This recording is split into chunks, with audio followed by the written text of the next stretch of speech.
I'm Dr. Mark Hatala, and I want to welcome you to my office. I'm a cognitive scientist who does research on time travel by replicating days from the past. And so all the media, television, you name it, that people would have been exposed to from a particular day in history. What we're talking about today is December 7th, 1972. And part of the media that came out that day specifically is Rolling Stone, which you may or may not be familiar with. It's a big magazine today. Carlos Santana is on the cover. It used to be much more like a newspaper. That's what it was printed on. But it was still a national magazine at the time. And so I thought I would talk today about some of the interesting articles that are in the December 7th, 1972 issue of Rolling Stone. So to put it in context, Rolling Stone was hired the absolute best writers they could, or at least the way we look back on it now as outstanding writers. So for example, Hunter S. Thompson used to write for them.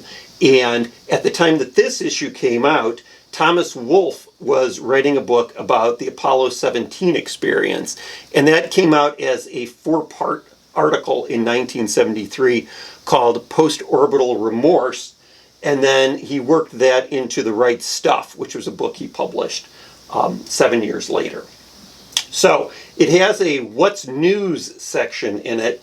And one of the things that gets reported is that Joe Biden, if you've heard of him, won his Senate seat from Delaware because he was technically too young to win. But when he was actually became a senator, he was old enough. And John Kerry lost his run for Congress. And so that's kind of interesting. There's a great story on what's called the Hippie Mafia. And this is a story by Joe Esterhaus, if that name sounds familiar.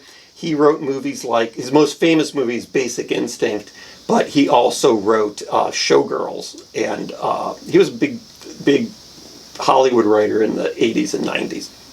Sliver's another one that he wrote too. But what it's about is drug culture in the early 1970s. So you may be familiar with Dr. Timothy Leary, his famous expression, turn on, tune in, and drop out. So he was the head of before he was fired, he was the head of psychopharmacology at Harvard, which is America's most prestigious and therefore most expensive university. And so he wasn't just some guy who was, into drugs. He was like a psychologist who was who knew the research that he was talking about. But I think that's a very interesting article. I'll put the links below for all of these articles. The other major article is in this. It's a very long form article. It's called Spacewar, and it's about these computer bums, which is what they call them in 1972, or hackers who would get together in these competitions of this game called Spacewar. Some of the interesting things that are discussed in this article are things like the ARPANET, which was the precursor to DARPA, and the ARPANET is the precursor to the Internet. And so how that was structured and put together. And the other thing that's interesting about it is, so in 1972, they're discussing what they see as the future of personal computing. To put it in context, in 1972, both Steve Jobs, who's right up there, and Bill Gates were graduating from high school. And so, it's kind of fascinating. So this was very contemporaneous with their beliefs in their time. And for Steve Jobs, he was actually from the San Francisco Bay Area. So it's relevant in that way. Again, I'll put the links below if you'd like to read these articles. I would encourage you to visit our site, timetravelsimplified.com, where you can experience time travel.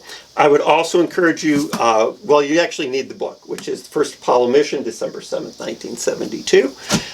It's guaranteed, and so if you don't feel that it's a time travel experience, then I will happily pay you back your money.